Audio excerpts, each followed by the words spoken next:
Good afternoon. Thank you all for being here.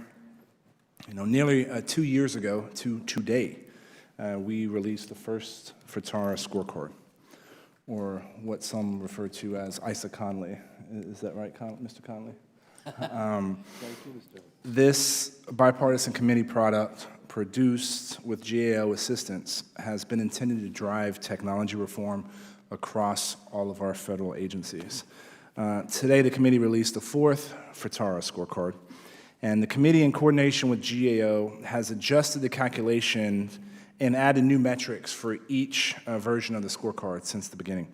For example, FITARA scorecard 3.0, the final grade included a plus to indicate that the CIO reports to the secretary or deputy secretary of the agency, and a minus to indicate if the CIO does not report to one of these officials. That system remains in place for scorecard 4.0, and I strongly urge that all agencies with a minus to adjust their reporting structure. This is an easy fix that will help agencies continue to move towards 21st century IT practices. For scorecard 4.0, the committee made two adjustments to the grading. First, we simplified the calculation for the incremental developmental area to capture more incremental projects.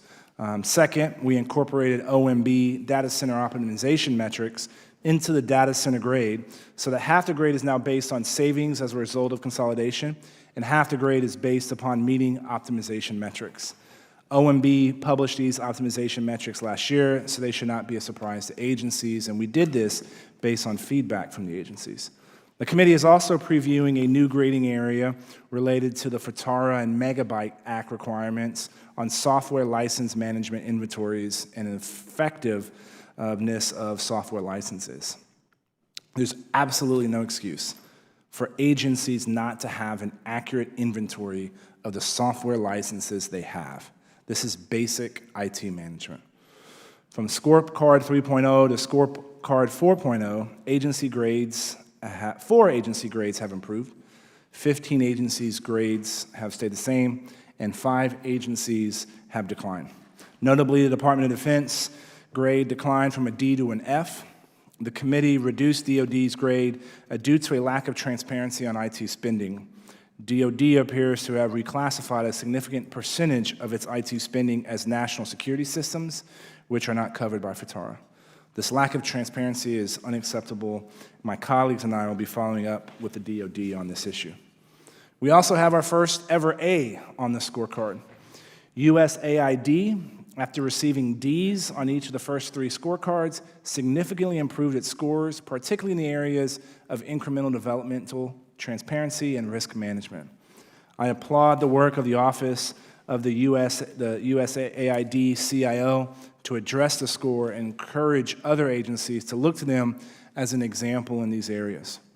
Today's hearing features witnesses from HHS, which has received Ds on all 4 versions of the scorecard and currently has 44 open GAO recommendations related to high-risk IT acquisitions and operations.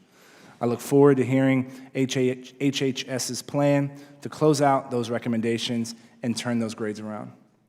Before I close, I want to take a moment to acknowledge and thank Chairman Chaffetz. The prioritization of IT and cybersecurity issues on the Oversight Committee has been an integral aspect of this committee's success, and I am thankful for Chairman Chaffetz's leadership on these issues. The Congress and the country are better off because of his service as chairman of the Oversight Committee. I thank Chairman Chaffetz for his service and leadership, and I look forward to working with Chairman Gaddy as he leads the committee forward. Thank you, and I look forward to hearing from all of our witnesses today.